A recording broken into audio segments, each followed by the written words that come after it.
All right, everybody, greet. And I gotta hit the hide button, I suppose, when I do that, or it just replays itself. Who'd ever thought? All right, so greetings, everybody. Welcome to Conflict Radio. Today is the 1st of November, 2021, and Red October is over. Seemingly nothing really of note going on.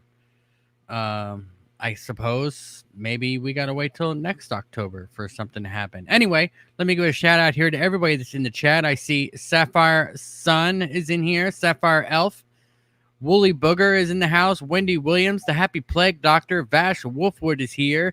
AB, how's it going? Let's see as I scroll up. I guess you guys been chatting for a little bit. Ian myself is here. Akram Musa, Hank Stolk. And I guess that's as far back as it'll let me go. So if you want me to give you a shout out, now would be the time.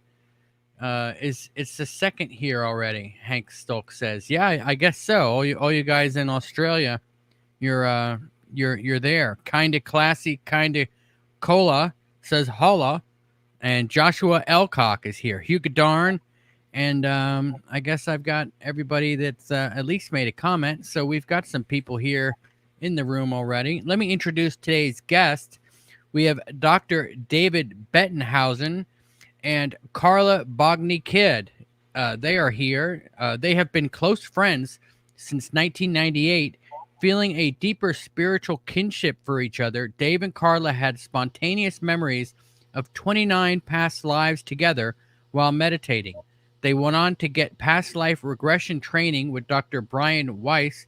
Now, Dave and Carla spread the message of love and kindness and teach holistic approaches to healing. They teach meditation at their local university and senior centers. Dr. Dave was a registered nurse for 10 years before returning to medical school.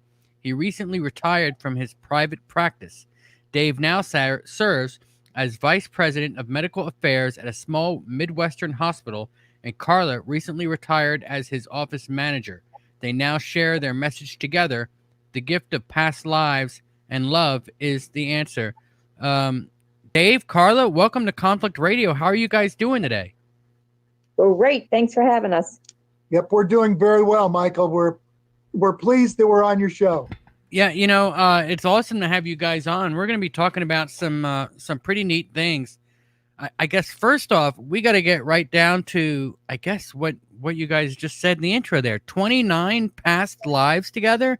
Wow. Indeed. Are you sick of each other yet? Someday. No, I think, well, yeah, she might say that. I'm a little more difficult to put up with than she is. But after all this time, I think we find ourselves just getting closer. Really? I mean, 29 lives, that's a long time. Were they all good, I guess, or did you have some bad ones? Were you together in each one? Or did you maybe you just knew each other in some of them? So actually, Michael, that's a great question. We've actually found 42 lives for me and 34 for Carla, of which we were together 29 of them. In those 29 lives, many of them are as a couple, significant other, close friendship, love interest, husband, wife. But Carla's also been my mother and my sister and a neighbor, somebody I just met. So we've kind of discovered that we, of course, come back in the same groups. And Carla and I have chosen to come back together many times. So you get to choose that. Yeah. And as far as your question, most of them have been pretty good. Carla could tell you that in at least one life, she poisoned me, not really of her own choice. Certainly there's a Mayan life in there where I am part of some relatively negative sacrifice, bloodletting and drawing and things that are negative, and Carla's on some negative receiving of that. So I would say for the most part, they're great stories, but there are a few that are not, which is the way life really is.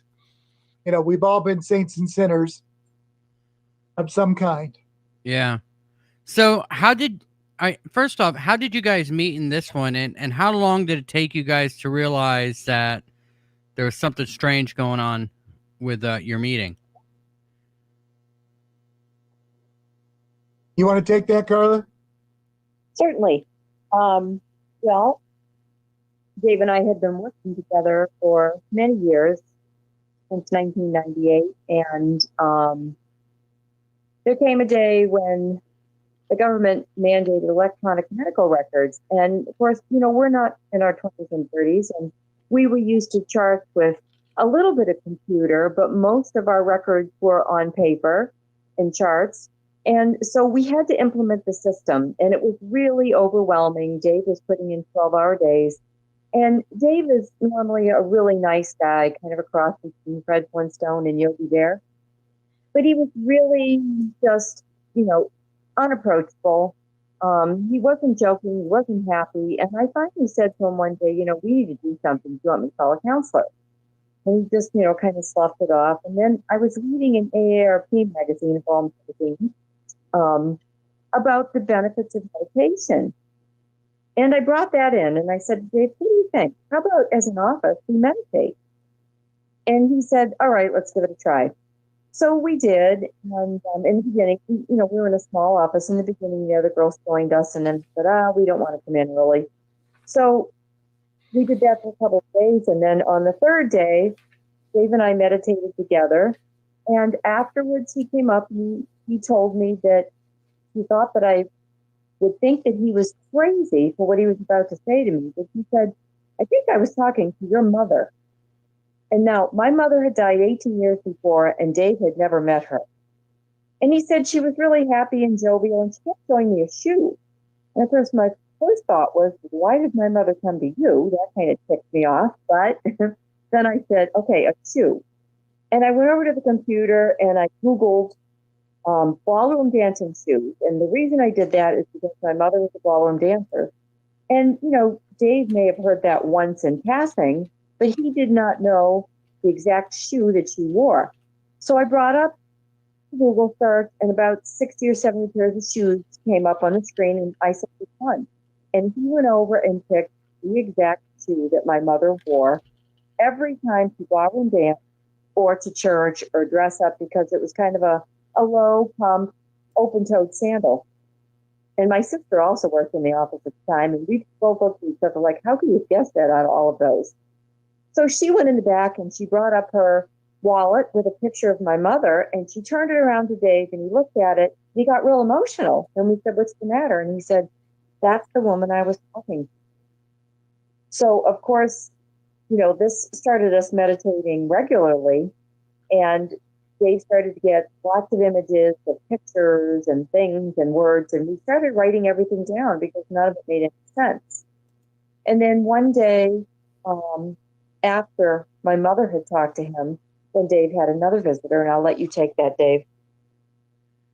So a day came, and again, I'll say the title of our first book was The Gift of Past Lives with Mother Isabella, God, and Elizabeth. And so on this next day that somebody visited me, it was Isabella. And Isabella told me that she was my spirit guide, and she had been with me for over 6,000 years since my first incarnation, and that I had had many lives. Again, as a physician, I thought, well, I've pretty much lost it. I'm over the edge here. Not only am I talking to Carla's mother, now I'm talking to some other spirit that's never had a human life who says that she's been guiding me for 6,000 years.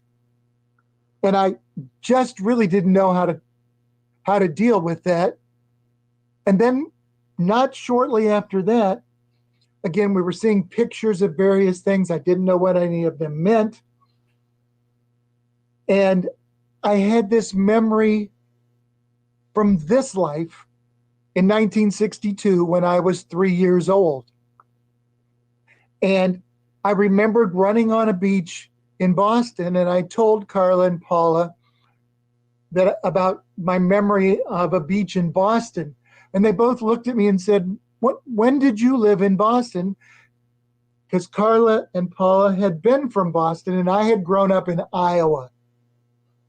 And so I started to tell them this story. I was running on the beach in Boston and I'd never seen the sand, never seen a beach before. And as I'm running, I'm screaming and yelling. And suddenly this little girl jumps up, pushes me down, sits on my chest, kisses me in the forehead. She jumps back up. She puts both hands on her hips. And she says, "Be quiet, you're bothering my family." And I lay there on the ground looking up at this little girl with this little two-piece blue ruffled bathing suit. And Carla looked at me and said, "Oh my God." And then what'd you say, Carla? I said, that was me. And why do I remember that? Well, I didn't have to meditate to get it. I remembered it because I'm the youngest of 6 girls, good Catholic family. My parents were always splitting up. They should have gotten divorced. They eventually did. But for years, they didn't. Well, this happened to be one of those days when my father rented 2 cabs. We were not well off. We didn't have a car. And the cab took us to Revere Beach. And when we got to Revere Beach, for whatever reason, I was the youngest, and like I said, we were not well off. I had always inherited somebody else's bathing suit, but I didn't have one that day. So we went across the street to one of these little souvenir stores, and I got my first 2-piece blue ruffled bathing suit. And that stuck with me my entire life because, number one, my parents really couldn't afford that, and I didn't get new things. But when Dave started to tell the story that day, and he was explaining about the Ferris wheel in the background and the beach and where it laid in conjunction with the stores and everything else, and my sister and I both said that was Revere Beach because we would go to Revere Beach, and Dave didn't know that being from Iowa. So that was like one of our big aha moments, and we were very, very shocked. And then after that, Dave was home one night meditating, and he had another memory of a life. And so it's interesting. So even though Carla and I met each other when we were 3 and 4 for one day, we didn't meet again for 36 years, which we thought was kind of an interesting thing, that how were we drawn together again?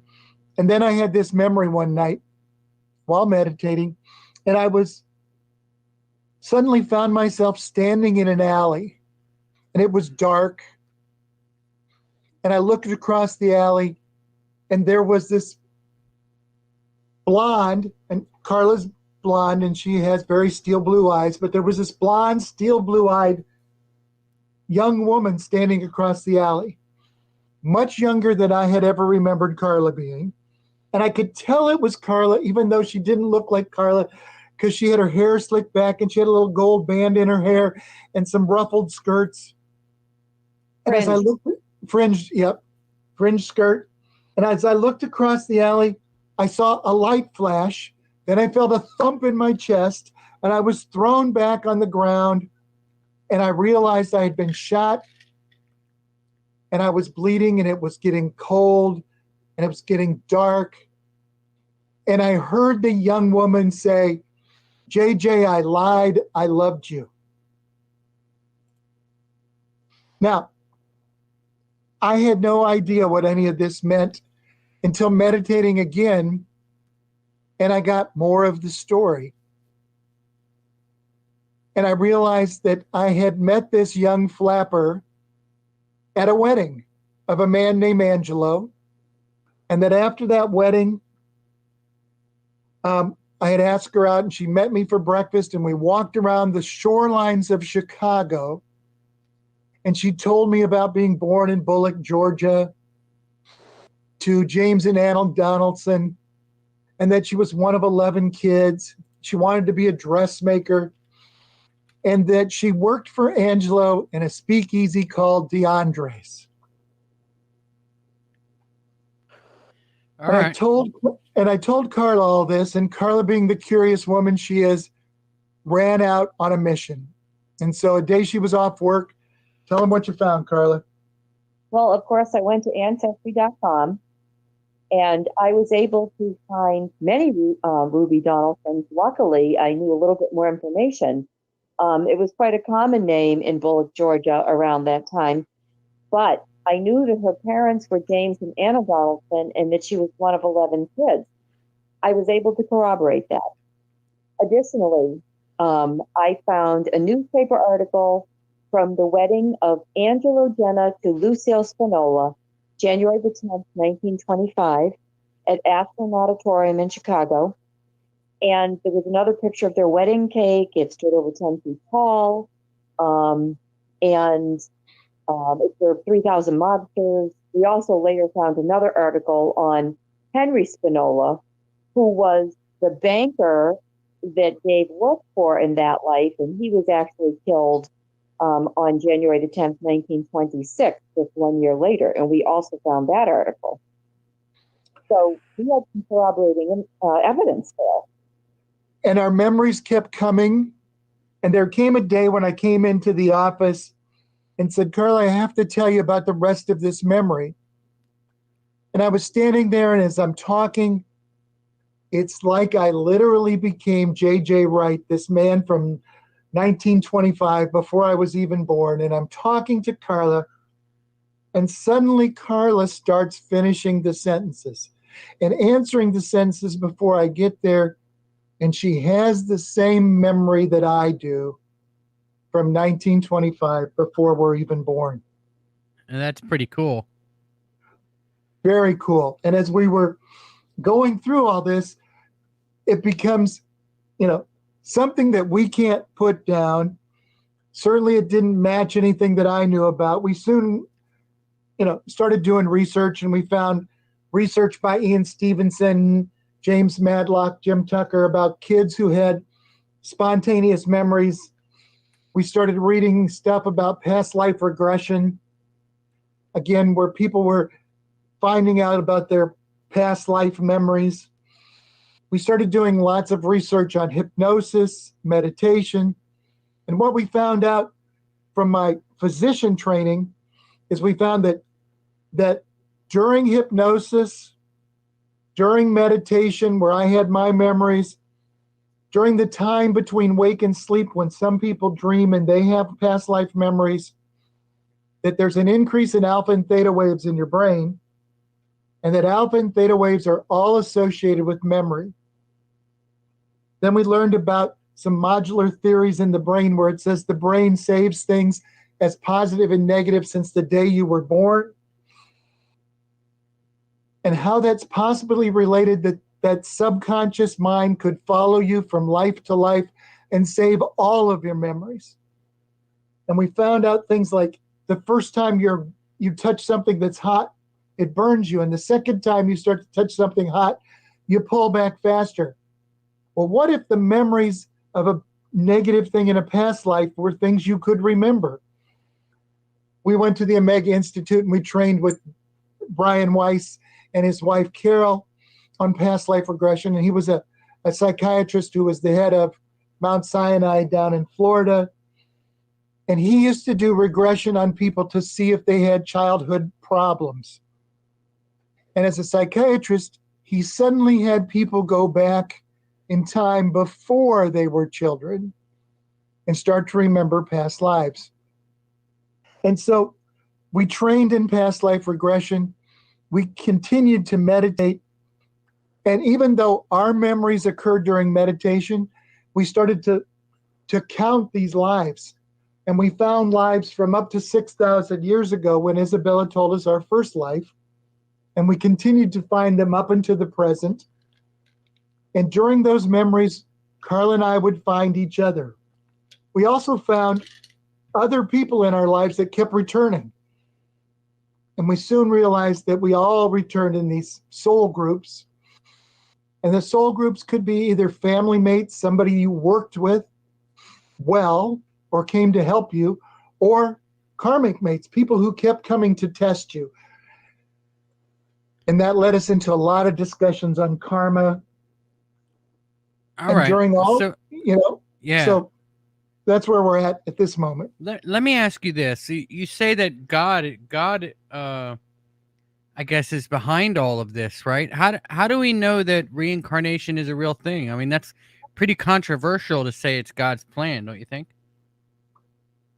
Well, we went back. So our second book is Hell No Reincarnation. And actually in that book, we went back. Not only did we talk about some of the reincarnation research, because they have some 2,500 kids that have verified past life memories.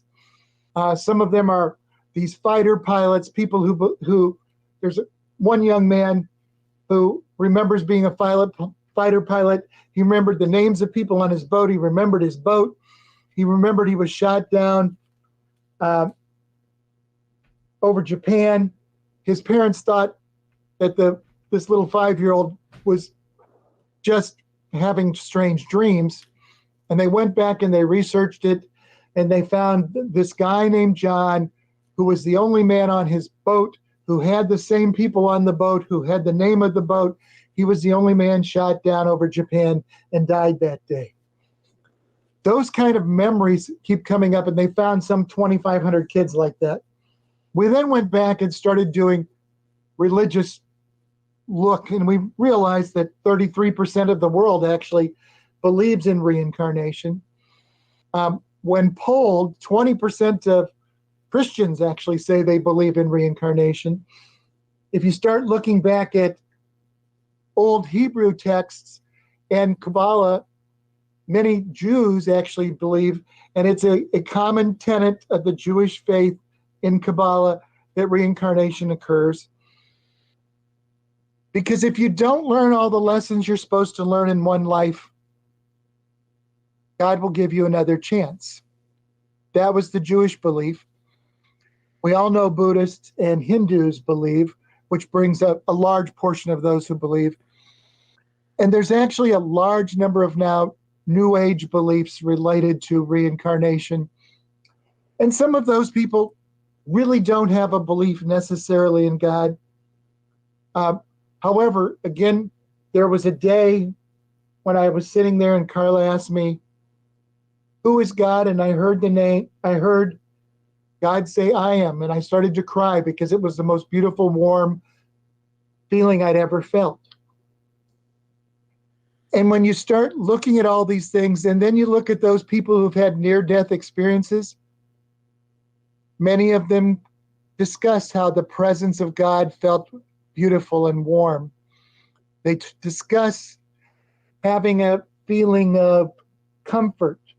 They talk about beings of lights and angels. Now, some people who have near-death experiences don't explain those things. But when you start talking about something that seems to survive death, and that something is in your soul that survives death, and those things that survive death can experience an experience that's warm and loving that appears to be God, you start to get a sense that reincarnation can almost prove that God exists, that there is something greater than this physical plane that we live on. All right, but there's a lot of people that would suggest that the Bible doesn't mention reincarnation at all. Actually, there are many quotes in the Bible that actually do. The most famous one is Jesus himself saying that John the Baptist was Isaiah. There's also a talk in the Old Testament where Abraham is talking to a friend of his, and Abraham says to his friends, he asks him a question, and his friend says, "Just as I'm with you now, I was here before." And he talks about, "I was my father's son," or it's a quote, something like that. Yeah. And if you start looking at the book of Leviticus, doesn't use the word sin. It was written in Hebrew and Aramaic, and it uses the word kata. And kata really means failed to reach your goal. It doesn't mean sin. And it says in Leviticus, if you fail to reach your goal, God gives you another chance and you try again.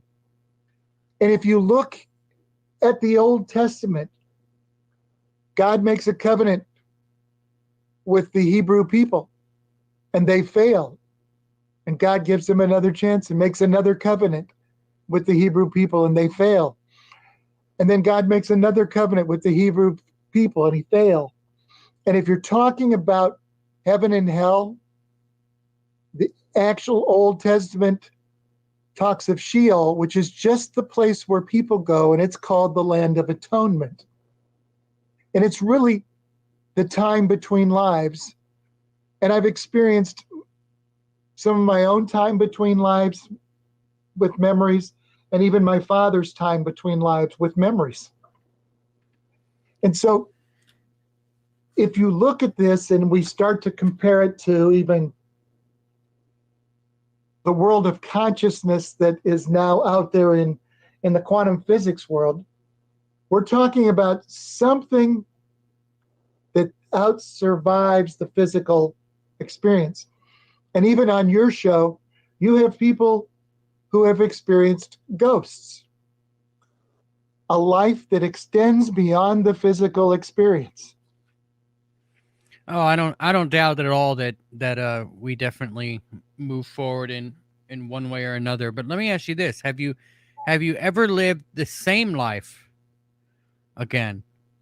Been born the same person and tried to live the same life, but just a different path on that life. You know what I'm talking about? I do.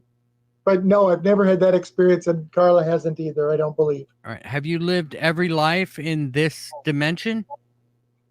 Yes, we have. Okay. What about other planets?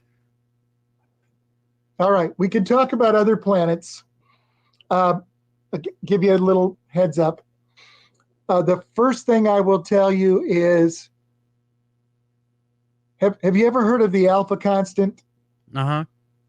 Okay, the alpha constant is Planck's and a bunch of other relative numbers in the quantum world and how they line up. And the alpha constant here on Earth is 1 out of 137. And it aligns all of the elements. So it makes us carbon-based here, oxygen-based, water-based. The other thing that occurs if you go through time, it appears that reincarnation in this planet starts some 6,000 years ago. That's a time that is semi-biblical, if you want to talk about it that way. But if reincarnation on this planet is an evolutionary point, when man can suddenly make some point of understanding and this consciousness or soul can connect to man, it's because our alpha constant and our whatever ability to receive becomes acceptable some 6,000 years ago on this planet. If we look at the research that's done on reincarnation, it appears that cross-species reincarnation would be very unlikely from an evolutionary point of view. The next thing that's true is that I believe people that have experiences that are out of body are much like some of the experiences that we've had with reincarnation. People that astral travel, potentially people who believe they have been abducted, have this out-of-body experience, and they're connecting with some sort of soul. Now, if they believe that soul is in outer space, that's what they start to experience because they only have their own reference point. But I think they're meeting with other non-physical beings. I don't believe you can reincarnate into another planet. If there were lives on other planet, their alpha constant would be so different that they would not have the same receptors that our physical body does. All right. What about animals? Have you ever been an animal? I have never been an animal and never had that experience. All right. And in fact, our animals, because of their ability to communicate. Now, I'm going to tell you, all animals can communicate. I'm not going to say they can't. We know bees can spin right and bees can spin left, and that means that food is this way or food is the other way. The only part of the human condition and communication that is different from animals is humans have the ability to communicate a promise today to do something tomorrow. And no other animal can do that. That speaks highly for being able to do something today for an output or an outcome tomorrow, which means that we can try not to create karma because we know karma causes a problem tomorrow. And we can make a promise to God to do something better tomorrow. Okay, so let me ask you this. The world today is a lot more populated than it was, 6,000 years ago. How are we going to be able to continue the cycle of reincarnation when there's 6 billion people on the planet? I mean, you're talking 6 billion souls that are going to have to be reincarnated, say 20, 30 times. I mean, that's a lot. Is it possible for you to, like, do the timelines matter at all? Can you be reincarnated as 30 different people in the same timeline? No, I'm going to tell you, you cannot. I'm going to tell you that we went back and we know birth dates and death dates and all sorts of things, many details on all of these lives, and none of our lives cross any other timeline, and we've only been one person at a time, and everything unfolds linearly. And I know there are people who say time doesn't matter or that time is just a construct.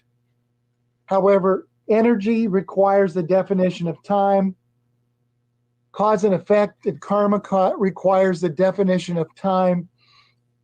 And the universe, as we understand it by science, has a beginning, which requires time to pass. Would you tend to believe maybe it's possible that out of the 6 billion people here, maybe only a couple 100 million of them actually have souls? No, I believe every person on this earth has a soul. And I believe if you go back, and this is interesting things because Isabella told us there were 500,000 couples initially with souls that were placed approximately 6,000 years ago. And that the population continues to grow. That doesn't mean that that's all the souls. Those were the original souls. And there are still souls now getting their first life. Well, I mean, it would have to be. I mean, if you can't have, I guess, 2 lives or more in the same timeline, then, I mean, we're talking, I mean, what are they saying? If it's 6 billion now, it'll be 8 billion in 10 years or 15 years or something. I mean, that's 2 billion new souls, right? Correct. That's a lot of souls, isn't it? That's a lot of souls. And that's why if you talk to any religious people, they are going to defend God that there must be some sort of a intelligent design to the way this universe works. And 6 billion, if it's going to become 8 billion, there has to be something that coordinates all of these actions. So what happens if, let's say, for instance, something happens to the Earth and not everybody has completed learning everything that they need to learn?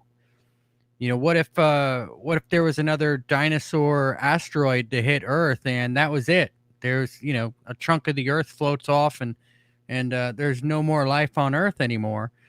What happens to everybody that hasn't finished the job, so to speak? So, Michael, I'll tell you this. If we listen to some of the scientists, we would believe that we have maybe 4.6, 5.6 million more years. And if God coordinates this, then I think God has a plan to bring everybody home by the time it reaches that time. All right. I mean, I don't agree with the fact that we've got that long left on the planet. I don't think that. I mean, Well- especially if you believe in God, I mean, you know, revelation's got to happen eventually, right? Does revelations have to happen? If you actually, now this is a biblical question, but Revelation talks about the person with the mark 666, which is really Nero, which really already happened at 70 AD, and so Revelations is already over. It's the time when the temple fell in Jerusalem. Okay, but then that only gives us 1,000 years of peace. When do we see the 1,000 years of peace? If we look at the Dead Sea Scrolls and the War Scrolls, if you want to predictive things from those scrolls, that the time of the Essenes at the time of Jesus starts the next 2,000 years, and that supposed predicted 1,000-year reign comes after that, which actually, interestingly, starts in the year 2075, and then there should be another 1,000 years if you're reading the War Scrolls from the Essenes. So if you're going back to some sort of a religious look at it, we still have 50 years till the return of Jesus, if you believe Jesus is the Savior, and then another 1,000 years. So that time hasn't come yet. Well, I guess we'll all find out eventually. Carla, you still there? I'm here. All right, let me ask you this. You say that there's 5 simple rules. What do you mean by that? Well, Isabella told us that, most of us, majority of us, know what the 10 Commandments are, but it's easier to simplify them and make them into the 5 simple rules. And that's to live life without jealousy, selfishness, and do everything with forgiveness and out of love. And everything else falls under one of those categories, if you think about it. And it's pretty easy. With every choice you make, stop and ask yourself, is this conceited? Is this jealous? Is this selfishness? Am I being forgiving? Am I making all my decisions out of love?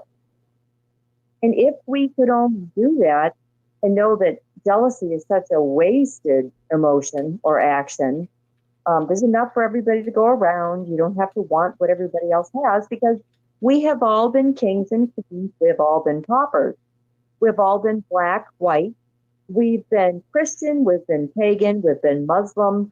All of the above. We've been on both sides. In fact, Dave and I have many years in sequence where we are Vikings fighting the Scottish, and then we're Scottish fighting the English, and then we're English fighting the Scottish. And how else can you possibly learn compassion unless you live that? And isn't that why we're all here? Isn't that how love works? If you learn compassion, then you can be compassionate for everybody and not just think of yourself. All right. What about karma? You think karma is a real thing? I do. You reap what you sow. What goes around comes around. I didn't invent any of those sayings, but they're there for a reason. And again, how else can you learn compassion unless you were placed in a situation like somebody else? Now, let's say, you're not supposed to kill somebody. So maybe in the next life, you're not necessarily killed yourself, but maybe somebody very close to you is murdered so that you will feel what somebody else felt. And that way you won't. All right. What about soul contracts? Do you believe they exist? No, I don't. I believe that we are, and this is in the manual, our 3rd book, I believe our choices are limited. They're more like, do you want this or this? Yes or no? Would you rather do this now or this now? I think they're very limited, because if we could choose everything, wouldn't we all choose to be billionaires, traveling around the country in perfect health, doing as we please? And we all know that everybody learns through adversity. That's the best way for us to learn. If life was so simple and easy, we would learn nothing. All In right. fact, part of the plan is we came to Earth in our first incarnations knowing that the world was harsh and that we would have to be here with that fight or flight, or we'd have to, possibly kill to eat. We'd have to try to survive.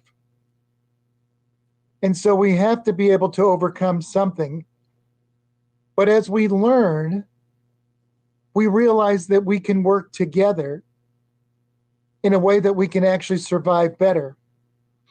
And people ask sometimes, well, what's the proof that we're actually getting better? Well, the proof of the reality is we now live in the most peaceful time in all of humanity. We have the least people going to bed hungry. What now? Nowadays? Right now, less people are hungry today than there were 4,000 years ago. I disagree with that totally. Nope, that's a fact. The standard of living is the highest in the world than it has ever been. Yeah, but there's a lot of poor people going to bed hungry in countries all over the world right now. I mean, not to mention, in New York, you can't even, the 80% of black people in New York aren't vaccinated. They're not even allowed to shop anywhere. I'm sure they're going home hungry. I mean, this is there's millions and millions of people on the earth today that are starving. There are less people on the earth starving. It's an actual fact at the current moment. Now you have to realize how good the world is now compared to what it used to be. People romanticized the world when it was a simpler place. 4,000 years ago, all people did was get up, search for their next meal for the rest of the day, go to sleep and get up and search for their next meal. There was no transportation. There were, you grubbed for what you could, and we started to develop civilization in such a way that we combined together and fed each other, where we traded for food. You got a raw root, you ate it, and you hoped it fed you. Yeah, Sapphire Elf says maybe as a percentage it's better. As a percentage, it would be way better because but there are more people. There are more people alive on the planet right now than any human has died in the history of the world. If you took all the people that have died in the history of the world, they wouldn't equal the amount of people that are on the planet right now. I'll have to try to figure that one out. That's an interesting point, Michael. Yeah. So I do know that the standard of living in this world is the highest it's ever been. Well, in this maybe in this country. I mean, in the world. I don't know. I guess I'll have to do some digging on that one. Yep. I find that hard to believe. I think maybe percentagely it's better, but I mean, how many people were even populating the Earth 4,000 years ago? It probably was less than 1 million people. More than 1 million. Not 100 million. I don't know. I'd have to do some research on that one too, Michael. Yeah, I mean, 4,000 years, that's a long time. I do know that we developed all along the waterways first, and certainly we couldn't live in the areas we live now because we couldn't control the environment, and it wasn't really not inhabitable like it is now. So how long between lives are there? Let's move on from that. Sure, that's another interesting question, which also could I die and be reborn like right away, like right then and there? You could. You can. I can tell you from our experience that it appears, and this also helps add to the population, it appears that the time between lives is getting shorter now than it was at a past time, which also helps increase the population. But we've had times 100 years between reincarnations and as short as 9 months. All right. So what's the longest that you've gone between times, and what would you be doing Well, I get the prize for that. I poisoned Dave. Go I ahead. sat for 980 years in atonement for life between lives, which I call it, because I needed to learn. And that was like our third life or fourth life. It was very early on, and there were fewer people on the earth. So I sat for 980 years, and every time you're learning all the time. And every time there was a murder committed, they reminded me that murder is wrong. It's all about the learning. It's all about the compassion. If it helps, Michael, even though she killed me once, I still really like her. Well, It was just a little. It was just a little poison. yeah, right. Yeah, Well, what the heck? you know, at 39 lives, or I mean, I mean, to only be killed, you only killed him once, right? I only killed him once. There have been times in this life when I wanted to. No, I'm kidding. But I will say that I had a life, I think like maybe 5 back, where I was poisoned. So see how karma can kind of follow you? I poisoned and then I was poisoned. It's not always that easy. Sometimes it happens, like I said, to somebody else, because you still feel the pain. And thus you learn compassion. Yeah, there's I don't know. I've had people on there that speak about reincarnation, and that soul contracts are actually a real thing. So if you killed him in a past life, then maybe that was the deal that you had. Maybe that's what you were supposed to do, right? Let's say this. If soul contracts were a real thing, let's say that you and I both say we want that couple over there, A and B, to be our parents. Who gets to decide which one of us gets that couple? There has to be an intelligent designer that makes the decision. Because otherwise, just like human beings, in the spiritual world, we would be fighting. Well, I want them. And you'd say, no, I want them. Because that's how humans behave. That's why our free will doesn't begin until we're on Earth. And look at the lousy job we do with it. Yeah. All right. Vash Wolfwood asked a good question. I guess we're about 10 minutes away from questions, guys, but he has a good one here. He wants to know, have you always come back as the same sex, and how has that changed their protective of one another? So have you Okay, always... I'll take it. Yeah. So in our case, I've always been a man and Carla's always been a woman. We do know people who have been both sexes. And so there's usually some lesson that's necessary there to learn if you've made the other sex. Also, I'm going to give you another example how lessons happen. Sometimes you return into the same family. So sometimes there's a purpose. So let's say your father was an alcoholic and you become an alcoholic. And then your kid sees you as an alcoholic and becomes an alcoholic.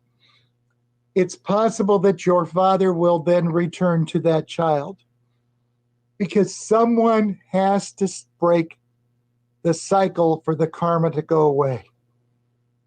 Same thing with abuse. It's really up to each individual to try to break the cycle of those things that are negative to get them to go away. So if you're a man who abuses a woman, I wouldn't be surprised if you came back as a woman who had to feel negative. And if you look back at the world's history, women have been degraded and abused and taken advantage of for thousands of years. So it wouldn't surprise me for some women to come back and be in charge, either as a woman or as a man, so that the other person can feel what it's like to be controlled.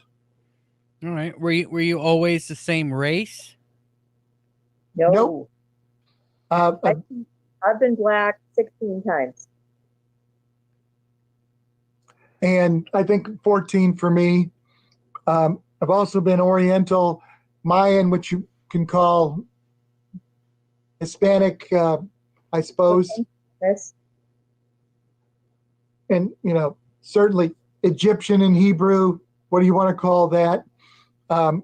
That's not necessarily African black, but I've been African black and Bermuda black.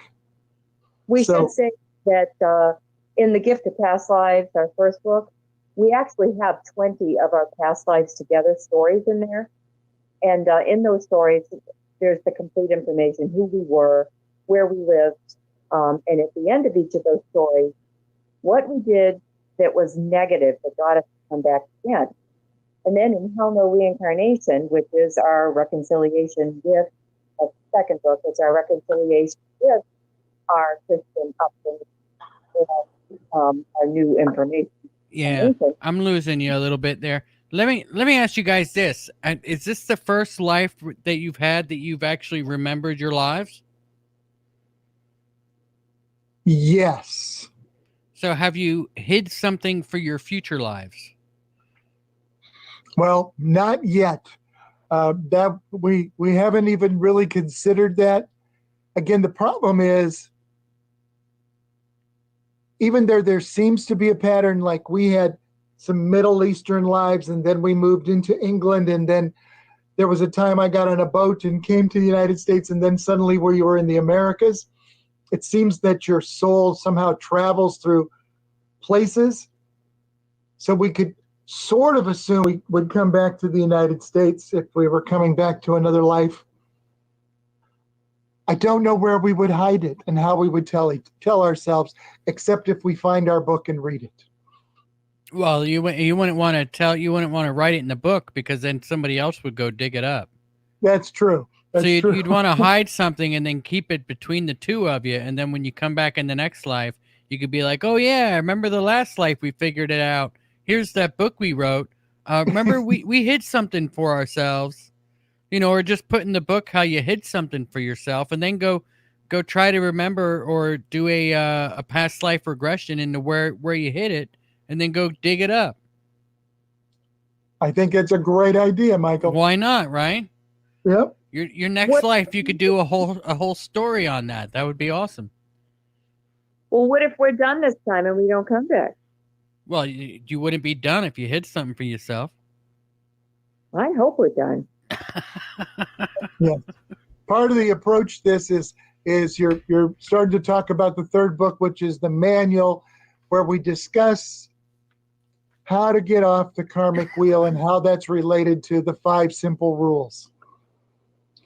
And so in that book, we discussed that if you can live a life truly without conceit, selfishness, jealousy, and unforgiveness, and make all decisions out of love, that you can actually get off this wheel and return back to God, Tao, Source, Creator, whatever the term, Brahman, whatever term you would like to use, as the love in which you were created, because that's the purpose. Yeah, I think it'd be pretty cool if you could hide something for your future self. I think it's a great idea, Michael. That's definitely something to think about, right? I wonder if we could put a billboard up somewhere that says it's buried here, Dave, something that would give us a big hint. Well, I mean, you can't. You'd have to remember. That's the point, right? That's the point. Yeah. So you maybe take a couple grand in gold or something and go hide it somewhere. Try to remember in your next life where you hid it. That'd be one way, right? That'd be one way. All right. I think that would be an excellent. This brings up a story, and I'm going to just tell this because this is one of the stories from India. There's a young boy in India who kept telling his parents that he was married to this lady before, and that she was from this town that was nearby, and that the house was blue. And his parents finally put him in and drove him to the other town. And he walked down the street and he said, "I used to live here." And he went to the door and he knocked on the door and he called the lady by name. And she was shocked that this little boy knew her name. And he said, I was married to you. Did you find the money upstairs? And he went up the stairs and he turned right because he knew where his bedroom was. And he pointed to the floorboard and he says, pull up the floorboard. And there were $2,000 buried upstairs in that bedroom. Sort of the same test that you're talking about, Michael. Yeah, that's pretty neat. Have you guys ever done mushrooms or DMT? No. Since this is relatively clear for me, and because I believe that a clear mind puts you in the right perspective, I don't believe in using those things that might alter my consciousness. Well, I think it just does temporarily, right? Correct. All right. All right, guys. So if anybody out there has any questions, go ahead and put it in caps in the description or in the, I guess, the comment area. And let's get to some of your questions that you guys might have. I guess, do you have anything else that you want to touch up on before we take questions? Carla, do you want to tell him about the fourth book? Sure. Our fourth book really doesn't, it's not about reincarnation, but it is about a couple. It spans over 7 years of their life. It is one of our lifetimes. We're in the book, but we're not the main characters. And I will just say it's a love story. It's love of a man for a woman, love of a couple for their families, the love of families for the community, and the love of a community for their God. And it's during the Second Temple period at the turn of the millennium. The country was divided and in upheaval. The people were persecuted and broken, and there were many itinerant preachers taking it upon themselves to reach out to the people. And this is a historically inspired novel. It's a story of one such preacher. It's apocryphal and apocalyptic. It's called Ahuva and His Rose. All right. That's pretty awesome. I had a really good question on the tip of my head here, and I just totally forgot about it. Arlene says, if in the next life you did the regression to learn where your treasure was hidden, then got the treasure, that would be greed, and you would not be done again. Okay, so only because we have asked Isabella so many different questions. Yes, you'd have to be concerned if that was greed. I think Isabella says there is no problem with saving or planning for your future. She's already told us that. Now, it's greed to save more money than you would ever need. So, I suppose if we were the Rockefellers and we tried to save, $7 billion and bury it somewhere so we could find it in our next life, that would probably be greed. I think if you had, if you had the red ruby ring that Carla owns, that's the copy of the red ruby ring that Ruby in the 1925 had, and we buried that and found it, that wouldn't be greed. That would be a memento that we both feel strongly attached to. Well, it's worth a try, right? Antonio wants to know, is there a preset destiny laid out for us when we reincarnate, i.e. surgeon, junkie, whatever? So, I mean, if you have to learn certain things, or if karma is a thing, then that would set up, I guess, the life that you're supposed to lead is kind of preset, isn't it? To some extent. So I have to use a slight explanation with that. So the circumstances could be preordained that you will face. However, your reaction to those are your responsibility. So you could break the cycle. In an example with the alcoholics. So you could overcome that karma by not participating in it. Does that make sense? Yeah, but I don't know. I just So your don't. free will still allows you to avoid and not respond, because it's really your response that develops your karma. Not what Yeah, but happens to you if you're put in a situation where you're expected to fail, and then say, okay, you have free will to try not to fail, that's not very fair.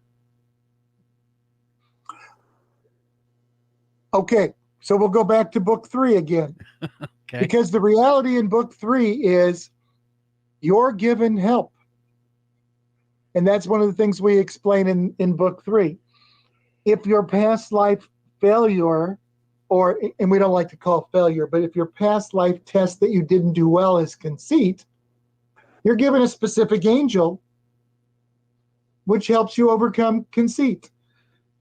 And if you're in a past life, and these are divided up based on your astrological signs, and there's a chart in that book that discusses those things, so that actually you're given a circumstance and you're given help to overcome the circumstance. And if you still make a choice not to overcome the circumstance, then you didn't correct your karma. All right. Sapphire Elf wants to know, is it possible that we are from the same universe, a universal consciousness like a source code of life that incarnates itself as individuals to experience new struggles of existence? Could you be tapping into that? All right. I actually love that concept, and we are all from the same God. We are all sparks from God. That concept is very much the Hindu concept of Brahman, which is Brahman is greater than its parts, but we are all part of the same God. So we do have to experience things, and part of the experience is that consciousness cannot communicate without experience. Communication is based on shared experience. So the consciousness which we come from must have experiences in order to communicate with itself. And we communicate itself by that shared experiences, which is what life is. Because consciousness on its own has no experience. So I love part of the concept, and the concept is close to a Hindu concept of pantheism, where Brahman or God is the creator source that exists, and we are all parts of that are living this experience. All right. Vash Wolfwood has a question here. He says that the chat keeps not showing his question. Maybe it doesn't like caps, he says. So maybe just put question in caps and then put your question normally afterwards or something. I mean, try that, guys, if the caps isn't letting you show the question. But I guess it might just he might have just triggered something with the thing or something. Who knows? But anyway, he wants to know, when in between lives without a human brain, how do you process thoughts or intellect in another form of existence? That's a great question, because it appears, as I experienced, that it's telepathic. We use those experiences that we have now to fill in the gaps. That's why sometimes people experience at the time between lives, during past life regression or in my memories, we experience something that appears to have a humanoid shape that's speaking to us, but that's because that's what this consciousness expects. And I think that sometimes explains even people's experiences that they have of aliens, is that they experience a spiritual being that has somewhat of a shape, and our body imagines to fill in the shape. That's why every alien seems to have this slightly larger head that's rounded, and that their eyes are bright, or that their eyes don't appear to be there, because we're experiencing something that we don't see, that we create in our mind. Now, I'm going to tell you that I got to experience my father's, part of my father's last time between lives, and this may explain a few things to people. In a past life, my father was a slave trader, and he split families apart. And he chained men into the base or the bow of his boat and brought them to America. In his next life, his wife died during childbirth, and so he was separated from his wife. And his next life, which is his life where he was my father, he got Parkinson's and was literally chained to his wheelchair for the last 20 years of his life. That's how karma wears out. That's the experience my dad had at his last time between lives, where they showed him why the things that happened in this life happened to him or in other lives happened to him, so that it could be explained. All right. Well, I mean, this is an interesting question, and Sapphire Elf here is following up with is the soul consciousness?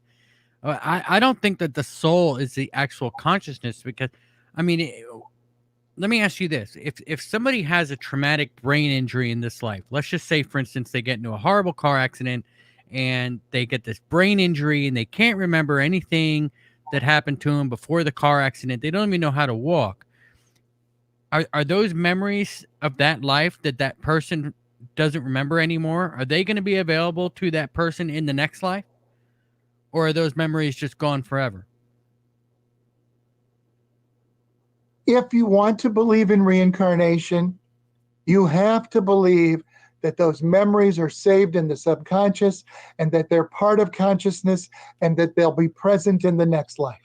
All right, so that would suggest that our brains are connected somehow to our main source of consciousness somewhere else. Correct. All right. That we're connected to consciousness. We experience it as the physical being that we are, but consciousness exists without the physical body present. Otherwise, we don't survive death. Yeah, but it's our consciousness, not a shared consciousness, correct? That's what I believe. Yeah, because if it was a shared consciousness, then the memories of a past life you're having could simply be memories of somebody else's past life. Correct. Yeah. Right. And at times, when we do past life regression, we do find people becoming closely tied to another life. And unfortunately, you end up with more than one Marilyn Monroe.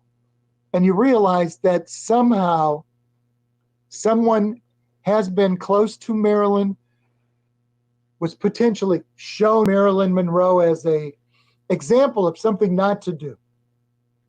And so that memory stays with that consciousness, because people do have that. And the other thing that's true, and this is something that is very difficult for past life regression people, and we don't do it for a living, there does appear to be 20 to 25% of past life regression is filled with fantasy, and fantasy and memory do seem to be somewhat related in our physical brain. And until we can learn how to completely separate those two, all past life regression cannot be considered always factual. Yeah, because I mean, we really don't know if it's a mass consciousness that we're connected to, or if it's our own consciousness that we're connected to, right?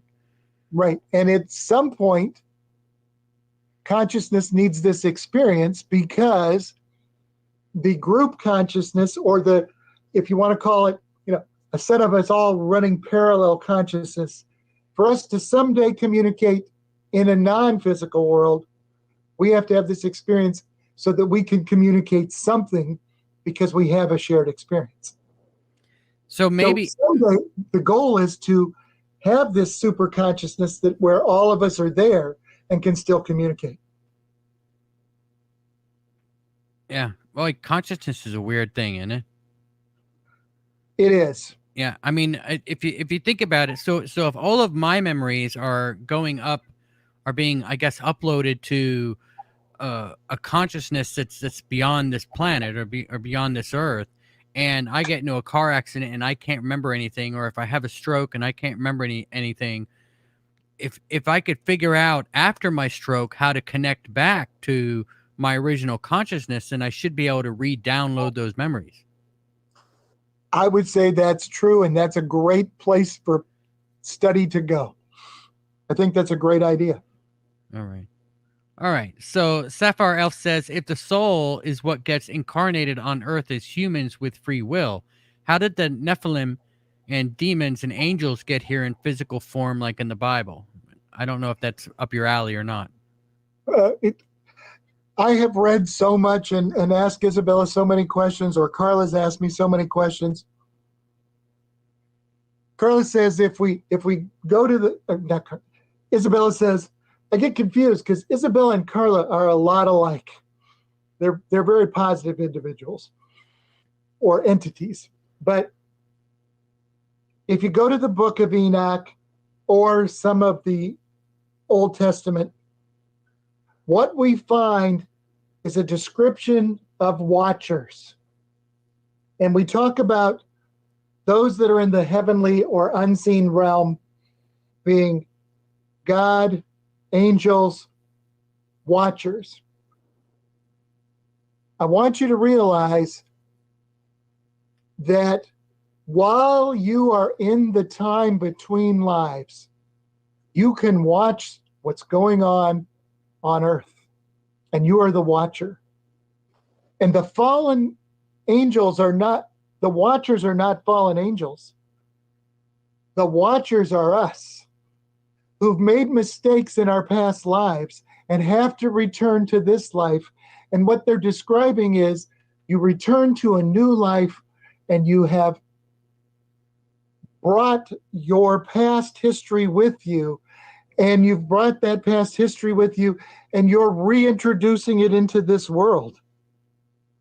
And that the Nephilim are just the evil that we continue to repopulate the world with because we bring ourselves back here in this unpure form. All right. I just wanted to let Sapphire Elf know, and I guess I thought the Nephilim were the sons of, or like the offspring of the human alien or human angel babies. Right. That's the human angel human hybrids were Nephilim. The human alien babies is one of those theories that they're trying to use when they use the Anunnaki, and they go back to that. The descriptor by Isabella is the Nephilim are just the offspring of those who have returned to Earth. They carry the human condition, which is not particularly good. We don't have a great history. Right. And that each of us are here trying to overcome the human condition.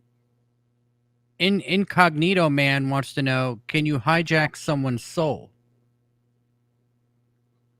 You cannot hijack someone's soul. Every soul passes over. There is no devil. There is no Satan. Satan is one of God's angels in the book of Job who does a job for God as he tests Job. There are no evil entities attempting. The only evil attempts to reach us are those who are still returning to this earth, who want to try to influence the earth they will return to.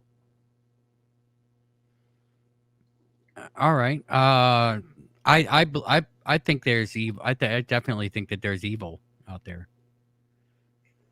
Evil is that which is there's controlled by man with conceit, jealousy, selfishness, and unforgiveness. Yeah. All right. So Sapphire Elf says some people claim to experience seeing doppelgangers or doubles of people.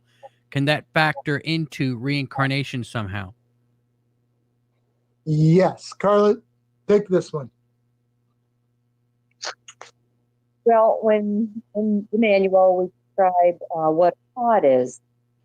For those of you that understand what a dodecahedron is, there are studies now that are suggesting that the universe is in the shape of a dodecahedron. And Dave, explain the dodecahedron shape and how there's space between. Okay, this is describing the pod where we stay in life between lives. Is a 12-sided, 108-degree angle structure that stacks on upon itself with no void. Light reflects different than most of us expect light to reflect on Earth, and so it appears bright with golden lights and colors in all directions. It is warm and it's safe.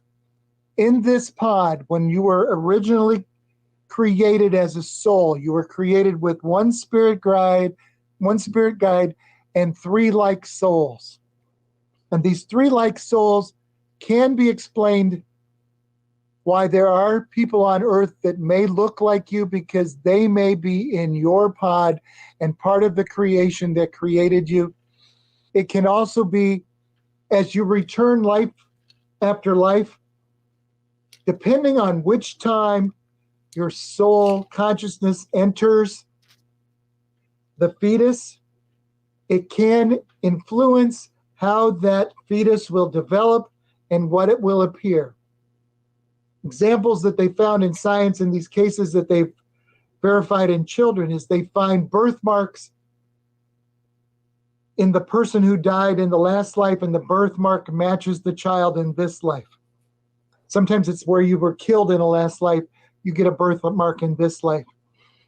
Because your consciousness, if it goes into the fetus early enough, can influence the gene expression in that fetus.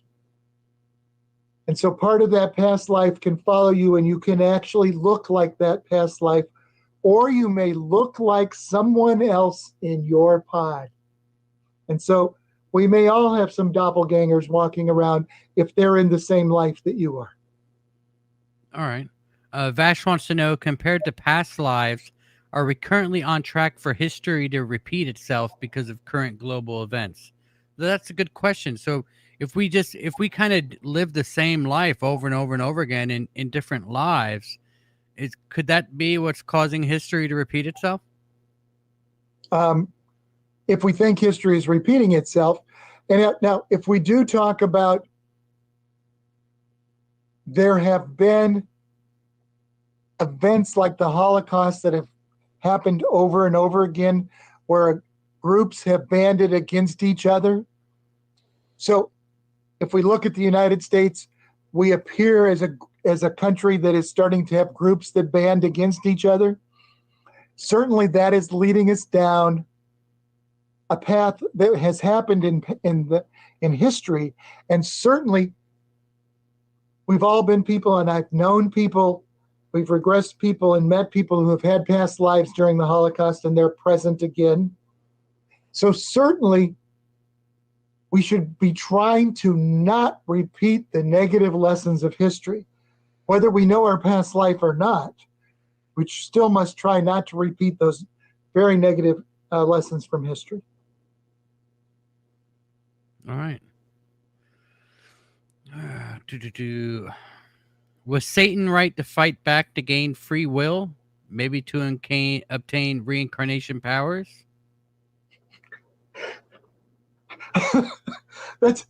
Since I don't believe in Satan, it's hard to answer that question. So I'm afraid I can't quite approach that one. I also don't believe there's a hell, and if we look at the religious reality, we talked about everything that was written in the Bible was Hades or Sheol or the Valley of Gehenna, which was an actual physical place outside of Jerusalem. It was the ditch where the judges of Hebrews killed their illegitimate children and burned them to get rid of the evidence. So those are the 3 places that are really mentioned in the original languages of the Bible. all of those get converted to hell in the King James Version. It's interesting that King James's wife was Germanic, and Helia was the god of the underworld in the pagan religion of Germany at the time. So hell is a place that's made up that by choosing all these things, and really wasn't written about until after the time of Jesus, and after, when you get to Revelation, they start to talk, and even in Revelation, in the original language, it's Hades and the Valley of Gehenna, and all of those get converted. Hades and Sheol are places where dead people go, and the Valley of Gehenna is the ditch outside of Jerusalem. So none of those are hell. Okay. Sapphire Else says, whether people believe in reincarnation or not, you guys have a good message about living with love. Sorry about all the biblical stuff. I'm sorry about all the biblical stuff too. All right. So let me ask you guys this, and you know, I guess we got a few minutes left, so let's talk about your message of love for a couple minutes. I mean that's really what it all comes down to, right? Love for one another. You know, us loving our fellow man. Absolutely. That's really the take-home message of all of this. The message is what we do, we are responsible for. This will be one more slightly religious approach. And I'm sorry, I don't believe that the death of any man can take the responsibility for your own actions away. So if we're looking at history over time, we're responsible for our actions. We're responsible for the state of the world that we leave. If reincarnation is real and we don't take care of this planet, we won't have a planet to return to. So be loving to your children, take care of our planet, try to share a positive message. If you make a choice out of love, it's not going to cause karma, it's not going to cause injury, and we're going to leave this world a better place. All right. And hopefully we can actually start learning things so we don't have to keep coming back, because, you know, 6 billion people and growing, having to come back and come back and come back and come back is probably not going to be good for the planet either. So it's not good for the planet. And too many people. There are scientists who predict that we can only realistically hold 9 billion people, and luckily the birth rate is dropping in the world. Otherwise, we would reach the point where the population will overcome what we can produce. Yeah, but we should also keep in mind that, you know, I think if we were to give every person on Earth their own acre of land, we could still only fill up Texas, right?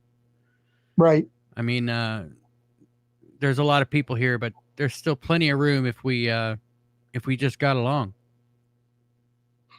If we just get along, and we have to develop the ways with technology to develop and deliver the food to the people that need it. Yeah, that's it. All right. So I guess one more question for you guys. Do either one of you know who Corn Pop is? I'm afraid I don't know who Corn Pop is. Carla? Nope. No? All right. Well, Corn Pop was a bad dude. That's just a question we ask every guest that we have. Some people know, some people don't. It's just the way the cookie crumbles, I guess. All right. So you want to tell everybody where they can find you? Our first 3 books are on our website, The Gift of Past Lives is on our website, thegiftoffpastlives.com. The 4th book, which was just released, Huhuba and His Rose, plus all of our other books, are available on Amazon, Barnes & Noble, in Australia at your local bookstores. We also always encourage people, go to your local bookstores. You can order our books. It may take slightly longer to get them, but as the world has been hit with the economy and the COVID related issues, support some of your local stores. Yeah, that's it. And hopefully, you know, some people go out there and check out your books. Remember, guys, all the links for their stuff is in the description box below. Dave, Carla, hang on a second. Let me wrap this up, and I'll chat with you a little bit before I let you go. Just remember, everybody, you can always find us online. Just go to www.conflictradio.net. We're available on Apple, iTunes, Spreaker, and all of your normal podcast catchers. Be sure to check out the store down in the description below as well. We've got some really cool shirts and hoodies and things that, you know, if you want to help support the show, do so. You know, pick up a shirt, get yourself something. You know, you can always become a member of the channel. You can also join our Discord group. The invite link is also in the description below. So that's going to do it for us. We will be back on Wednesday at our normal time. So until then, batten down the hatches and be safe.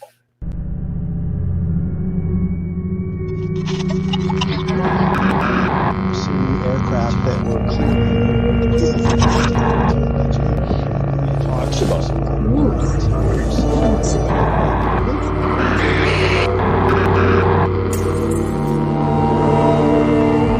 Greetings and welcome to Conflict Radio.